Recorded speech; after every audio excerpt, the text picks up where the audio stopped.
This is Eric Rutan of Cannibal Corpse. You are listening to the Scars and Guitars podcast with Andrew McKay Smith. Greetings all, and thank you very much for tuning in to yet another installment of the show.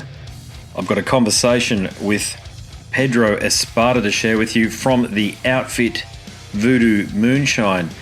Now, the catalyst for the chat with Pedro is due to the launch of a new single from Voodoo Moonshine. It is titled Give It To Me. It is taken from their excellent album, Bottom of the Barrel. I had a chat with the group's guitarist, Jeff Losawyer, some months ago, so if you like what you hear here with Pedro, do go across and have a listen to the chat with Jeff as well.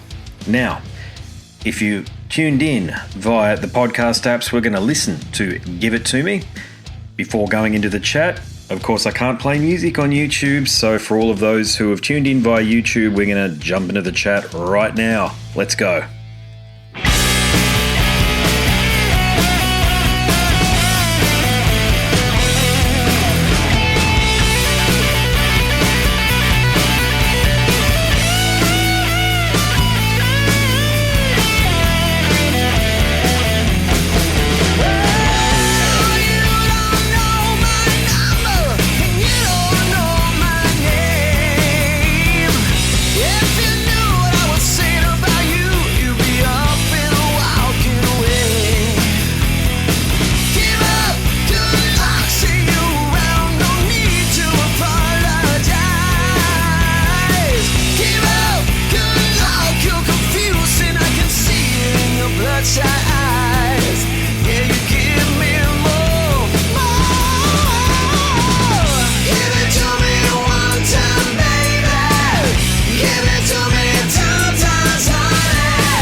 Do you feel like things are building with the band? I'll lead with that question there for you, because I feel like that's the case. Yeah, absolutely. We, it's been a long, 3 years now since, actually probably longer than that, 3.5 years since Jeff contacted me, Jeff Losawyer, the guitar player, to be part of this new record. And but when COVID hit, just kind of slowed everything down. And we pretty much we started doing some shows last year, but the issues kept resurfacing, with the COVID though. So we kind of stopped doing shows. We're like, well, let's just out, do some video, see what happens. And it's actually looks like it's picking up. We just got Give It To Me, a single video just came out. Came out at 71 at the Billboard chart. So that's pretty exciting. Nice.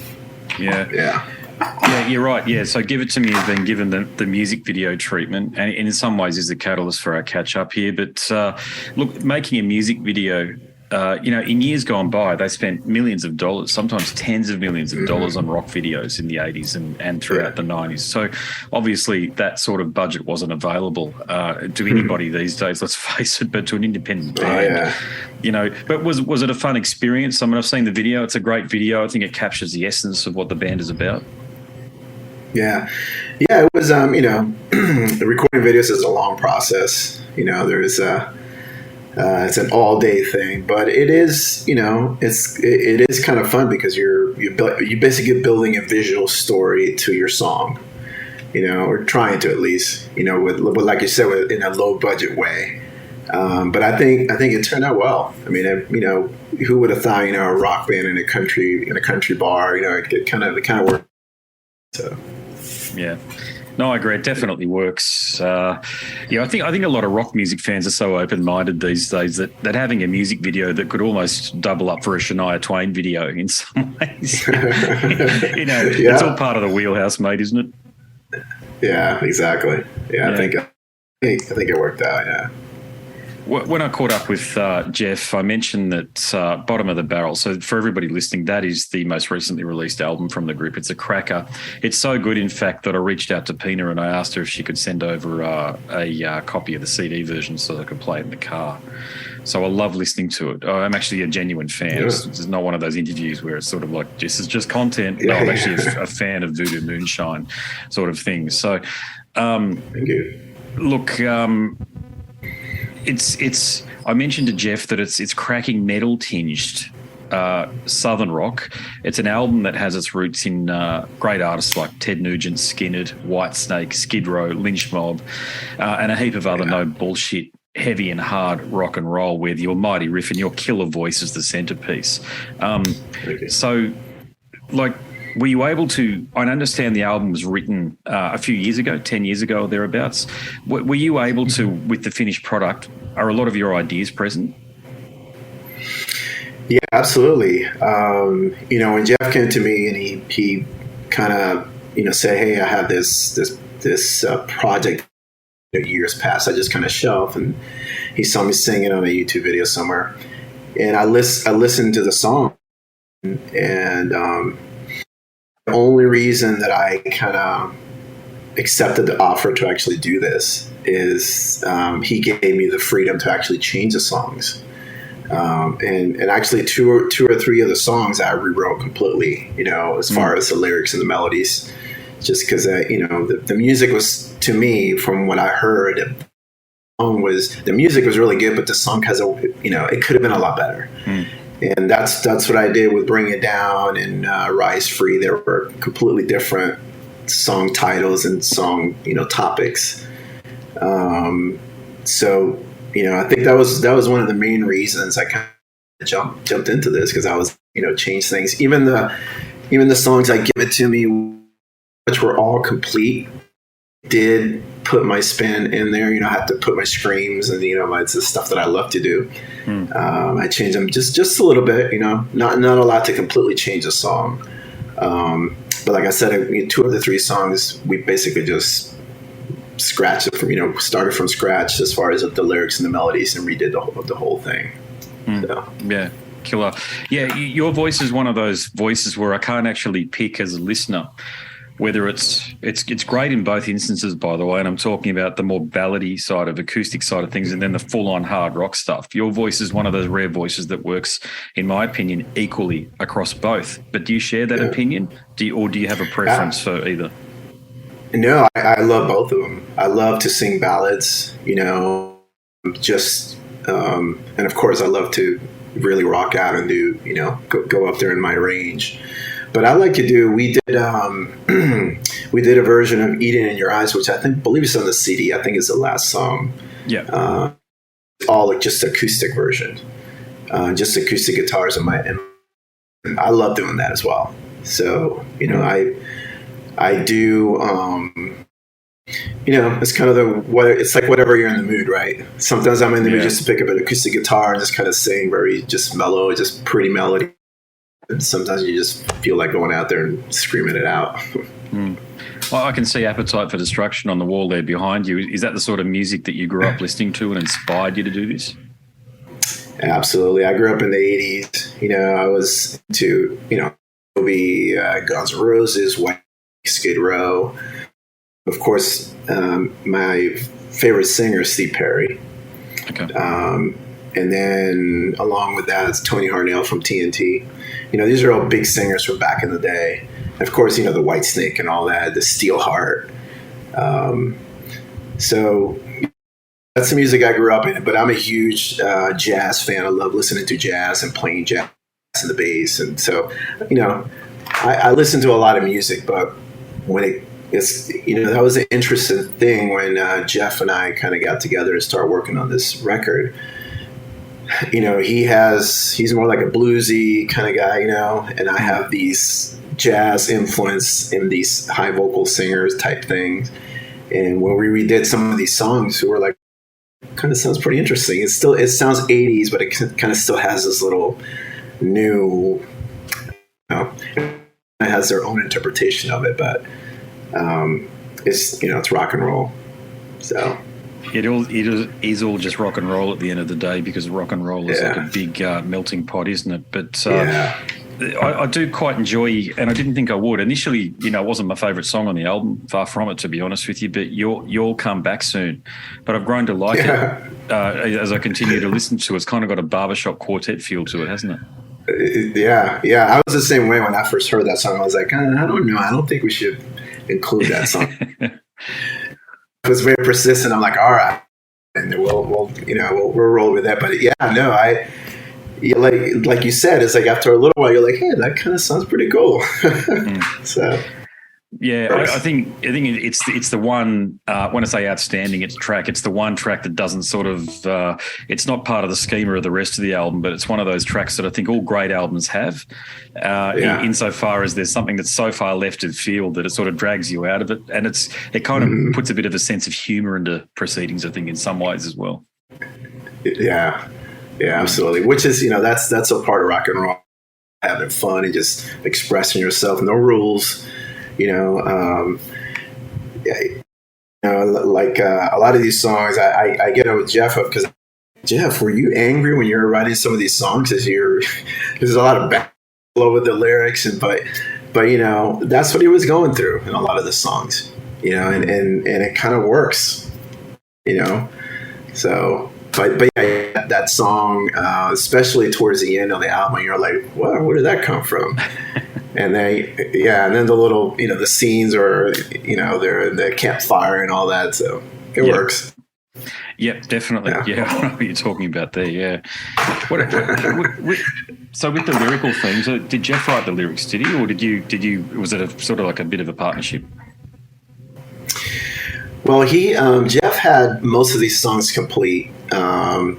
I redid Bring It Down, Rise Free.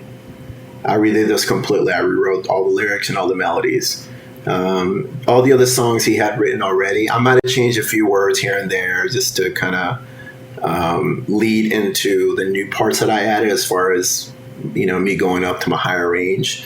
Because the songs were originally, not that they were low, they were kind of like, you know, in the middle, you know, kind of mono, in my opinion. I kind of wanted more of a swing in the song. But for the most part, most of the songs, Jeff had already written lyrics. Gotcha. Yeah. So just you sort of alluding to some of the more challenging aspects of life there that were addressed through the lyrics. Is that the case? I'm sorry, what was that? Jeff was singing about some of his challenges and that sort of thing throughout the lyrics. Is that, or not singing, is writing about some of the more challenging aspects of his own life throughout the lyrics? Is that what was going on there with the lyric writing? Yeah. So, like, you know, like Swallow My Pride and some of these lyrics. That was, you know, that's Jeff. You know, that's what he was going through at that time when he wrote those songs. And, you know, you really can't change that. I mean, that's the story at that point in time. So careful not to change too much of it. I might have added a few little things, but for the most part, that's how they were written. Yeah, gotcha. Yeah. And what about just with bringing everything together? Were there any significant challenges that you feel that the band had to overcome in order to deliver such a cohesive and excellent sounding album? Oh man, we kind of long time because I had to redo all this. I had to redo all the vocal parts. All the music was done. Jeff had done with other music back in he recorded these songs. So thankfully he had the tracks. So we didn't have to re-record all the music. A few parts here and there, like we redid a couple of guitar solos and that. But for the most part, that was complete. So I was able to get these tracks and actually redo all the vocal tracks, which allowed me to kind of put my spin on every song. I found some musicians locally, you know, that I played in the past with or still play, and just kind of gave them the offer, say, hey, here it is. We're doing it's a new concept, right? In this time and age, it's a rock band. It's a new rock album, and it's like, you know, it's like good old rock. We're going to do it. It's just going to be all original. Are you interested or not? And then listen to the songs. And anyway, long story short, we kind of switched through different members. But we finally ended up with, I think, the right guys that we have now. You know, we got Hector on the bass, on the drums, and of course Jeff on the guitar, and I. So that was interesting, and of course, like I said, then we went through the whole code, trying to book shows with that, and we were trying to film videos during that time, and you know, everybody was freaking out and scared. So, yeah. But we did it, you know, slowly and surely we did it. And then here we are, you know, we have a new album. We have a song, 2 songs actually that made it to the billboards already. Yeah. I had no clue that would even happen. You know, I was just happy just to have a new record and be able to perform some shows here and there. So this has definitely gone way beyond what we thought it would do. So pretty cool. Yeah, sweet. Yeah. Now for you, is this the most successful band that you've been a part of, or have you already experienced success in the past?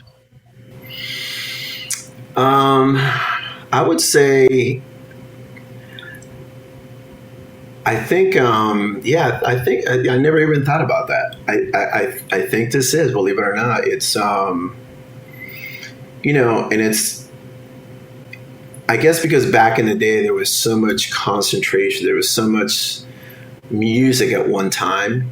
A lot of bands didn't get a chance, you know, and I was singing like this and stuff like this way back when. You know, there's a lot of great musicians out there that just never get a chance. Yeah, you know, they're just, I know so many great musicians, singers and guitarists, and they're just absolutely amazing. But, you know, you got to be at the right time and know the right people. And but yeah, I think the success that Voodoo Moonshine is having now is probably, you know, as far as original music, it's probably the best that I've had. Does the band have any new material written? Is there a new album potentially on the horizon? Oh, absolutely. I just last night I wrote two new songs. And Jeff gave me a little riff that he came up with a couple of days ago, and I already wrote melodies. So I think we have 3, 4, 5. We already have 6 songs. So ready for the next album. So we haven't stopped. Sweet. You know, this album it's out there doing something, but we're working on the next. Nice, yeah. And final question for you, Australia. Have you been down here? And I know you guys have got a following in the UK, and we're adjacent. You know, given we're a colony. Yeah. So are you planning on coming down here anytime soon? Well, I mean, I don't know about planning because I don't handle any of the booking stuff. But I mean, if that's an option, you know, I'm there. You know, absolutely. Yeah. There'd be your style of music would go down very well in some of the cities like my city, Brisbane and Gold Coast. That full-on rock and roll thing, people are embracing that again, which I'm really feeling, and I think it's just a wonderful thing. Awesome. That's good to hear. That that's the people. That's one of the great things. When I hear comments on our videos or direct comments to me or to us, the band, it's amazing that people are still, they like this music. I didn't think that we were going to get the response that we're getting, because I thought, not that it was dead, but I don't know. Maybe it's because I drive around listening to the radio, and like I used to. I'm basically listening to my own stuff that I'm writing. I'm kind of disconnected in a way that way. So it's kind of nice to hear that listening to this type of music. Yeah, it definitely went away there for a while. It's effectively, rock and metal is effectively underground. All of it is effectively underground now, with the exception of maybe Metallica or Guns N' Roses, still the biggest bands, Iron Maiden, who they never get played on radios, let's face it. It's just that the fans, us fans, are still heavily invested in it, and it's never really gone away from the fans' perspective. But it went with not a lot of commercial outlets available to the musicians, and I'm a musician too, with the shit behind me. They're just, you could play a few gigs and you get paid $150 or $200. It certainly isn't enough to make a living. So it's purely a passion project, isn't it? Exactly. Yeah, absolutely. And that's, that's why I've had a cover band here for 15 years, and it basically keeps my vocals in shape. To sing 4 hours a night in the weekends, of course, because I got to work. So, like you say, you really can't make a living out of it, but I can't stop either. I have to keep doing this just because that's what I do. I'm a musician. I write songs all the time, and it's great that I get to still make records, and perform music to people. And so at least I have, even though MTV and all that stuff's not around anymore. Yeah. Hey, what's the name of your covers outfit? My local cover band that I have here, it's called Rockin. Okay, I'll check it out. We play all 80s rock. Nice. All this stuff that you see in my wall, Guns N' Roses, Journey, all that stuff, all the 80s rock. I wish I could see it. Yeah, I play covers too. We sort of cover everything from the 60s up until now, the modern rocks, well, not rock stuff, but Justin Timberlake and all that stuff. Just because you've got to. I mean, it's not there's a preference, you just got to play it. Yeah. If you want to be, so you're kind of like a top 40 mix, right? You go, yeah. So we're like an 80s cover band. We do only 80s. But I've been doing that for 15 years. I guess, people still coming out, so why not? Why stop, right? And it pays, it pays me a little, which I can take that money back into original music. That's all we can do as musicians. So. No, I agree. It's all we've got left, mate, is the live performance in a lot of ways, But the fact that you're making a dent on Billboard, I think, is very important. People are noticing the great work that you're doing, and it might not translate into the wealth of millions a la Motley Crue and all those sort of bloody bands back in the day. But I think Stephen Hawking said something. You're no doubt aware of Stephen Hawking. He said something very important. He talked about life, it not making a lot of sense. God knows his predicament, stuck in the wheelchair and all the rest of it, but he just talked about you've just got to keep doing you just got to keep being you, because that's the important thing. So whoever you are, just be you, because that's important. You've got to keep trying. You just got to keep doing, if it makes you happy and it gets you excited, just keep doing it. Why stop? There's no reason. So I'm very blessed that, Voodoo Moonshine now is in the billboards, which I had never in a million years would dream that would happen. So we're very grateful. We're all very grateful that we have a good team. Pina is amazing. She does everything. If it wasn't for her, we probably would not be where we're at right now, just because she's, like you said, she just pushes on and gets us out there. Us musicians, we just want to write and perform, But then you have this whole business side and this whole advertisers. There's a lot of things that need to go on. And So we have a team that kind of handles everything. So it's working out very, very good. Yeah, it's kind of like that saying, behind every great band, there's a great woman. Absolutely. Yeah. Exactly. Yeah, no, she's lovely. I've dealt with her over email. So, yeah, no, that's cool, mate. Look, I'll let you go. Thanks so much for the conversation. I've enjoyed it a lot. Congratulations on the success and just for crafting the music that you have there, mate. I look forward to many more releases bearing your excellent signature vocal. Thank you. Thank you very much. Appreciate it. Having me. No worries, brother. All the best with everything. Right. Thanks again. Thank you. All right. Thanks a lot. Cheers. Thanks a lot to Pedro for that conversation there. Great vocalist, I've got to say. And also thanks to him for battling through very shitty internet connectivity. Gosh, we were really up against it. The call actually dropped out a couple of times. I've done a very slight edit, so hopefully you don't notice it too much, but it's a high quality conversation, and that's what this show is all about. Now, if you like that chat, there are many more just like it over at scarsandguitars.com, and if you like listening to the show, maybe you want to read about it in my book, Scars and Guitars Volume 1, Conversations from the World of Hard Rock, Heavy Metal and Beyond.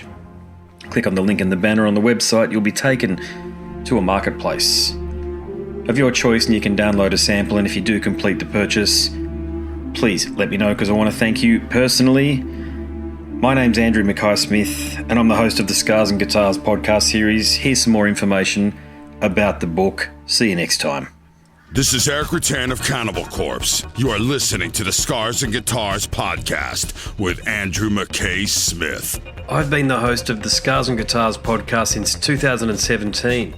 The first musician I interviewed for the show was David Vincent from Morbid Angel, and things have just snowballed from there. In all, I've posted almost 650 podcast episodes featuring conversations with many of the leading lights of rock, heavy metal, and beyond. It just got to a point where I thought, I need to write a book about all this, so that's exactly what I did. In Scars and Guitars Volume 1, you'll read a heap of deep reveals and commentary, such as Des Fafara talking about Coal Chamber and why the band will never return. You know, if you're a band just starting out, you need to hear me. Do not start a band with partners.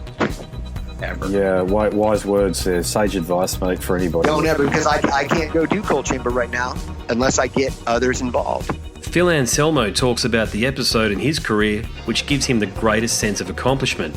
I think the staying power of the fans and the staying power of the songs, you know, whether it's Pantera, Down, or Superjoint, the fans remember the songs. Alex Skolnick from Testament confirms that, yes, playing the guitar in Ozzy's band is anything but an ordinary gig. Will Silent Oz from Dimmu Borgir write a book? Pa from Sabaton gives advice to people who want to start a band. Look at the team around you, look at the bandmates. If the guys want to be on the stage, then it's all cool. If the guys want to be backstage, then it's not going to be cool. Current and former members of Cradle of Filth discuss the band's seminal 90s material. Read about the reaction to George Lynch and Mark from Suicide Silence's comments when they throw shade at then President Donald Trump. We have this idiotic monster, you know, this egotistical, self-aggrandizing, complete piece of shit in there. I just can't understand how we've gotten to this place. And yeah, we kicked a hornet's nest with Sepultura.